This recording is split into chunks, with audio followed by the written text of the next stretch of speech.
Oui, moi je pense qu'il y a un projet chez ces gens-là. C'est-à-dire qu'il ne faut pas mésestimer leur nuisance, leur pouvoir et leur puissance. Il y a le projet d'un État total. Je crois que Attali n'a pas... C'est un vrai projet. Écoutez, Attali a écrit un livre qui s'appelle « Demain, qui gouvernera le monde ?» Sauf à faire de Jacques Attali un complotiste, un antisémite, ce qui n'a évidemment aucun sens. Il y a effectivement chez ces gens-là le projet d'un gouvernement planétaire. Donc l'Europe est pensée dans cette perspective-là. Et pour faire un gouvernement planétaire, il faut détruire les nations, il faut détruire les peuples.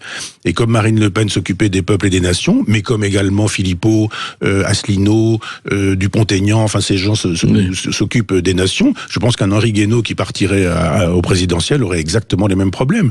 C'est-à-dire tous ceux qui disent « mais et vous oubliez le peuple, vous méprisez le peuple », sont des gens qui se prennent une gifle dans la figure. Moi, je ne suis pas interdit de service public depuis 7 ans, 8 ans, sans de bonnes raisons. Et donc, vous n'avez pas eu une seule apparition. On vous a jamais convoité pour une interview, un entretien au service public depuis 7-8 ans. Sur le terrain politique, jamais. Alors on a pu m'inviter, François-Régis Gaudry, par exemple, dans une émission gastronomique pour me demander de parler des huîtres normandes. Ça, on pourrait dire, mais vous êtes passé sur France Inter, de quoi vous plaignez-vous? Et Fabrice Drouel m'a consacré récemment une émission d'1 heure à charge, qui s'appelle, je ne sais même plus comment ça s'appelle, enfin, habituellement on fait des émissions sur Landru ou sur des violeurs de haute volée, et là, j'étais comment s'appelle cette émission, enfin peu importe. Mais quel honneur, on vous compare à Landru, c'est bien. Oui. Donc Fabrice Drouel s'appelle, je ne sais plus, mais affaire sensible. Je suis une affaire sensible.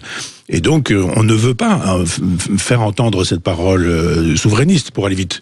Et Marine Le Pen l'est modestement, en plus de ça. Ça n'est pas Dupont-Aignan, par exemple. Elle est en disant, attention, je suis propre sur moi, je me lave les ongles, etc. On touche pas à l'euro, on touche pas à l'Europe, on touche pas à Schengen, etc., etc. Elle a montré des signes de soumission, de vassalisation qui sont quand même incroyables. Mais elle a laissé voter Ferrand au président du Conseil constitutionnel. Bien sûr. Ça, je l'ai dénoncé également en disant, c'est pas certain qu'on vous renverra l'ascenseur.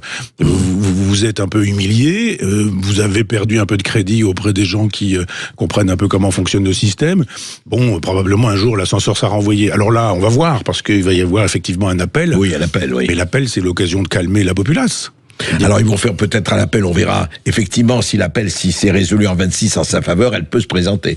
Mais ça, c'est autre chose, on le saura à ce moment-là. Je vois mal que ces gens-là puissent changer leur fusil d'épaule. Ils ont vraiment un fusil sur l'épaule, à l'épaule, et ils ont envie de faire ce qu'ils font depuis toujours, c'est-à-dire de couper les têtes des souverainistes ou des gens qui rappellent qu'un peuple existe et que ce peuple est méprisé.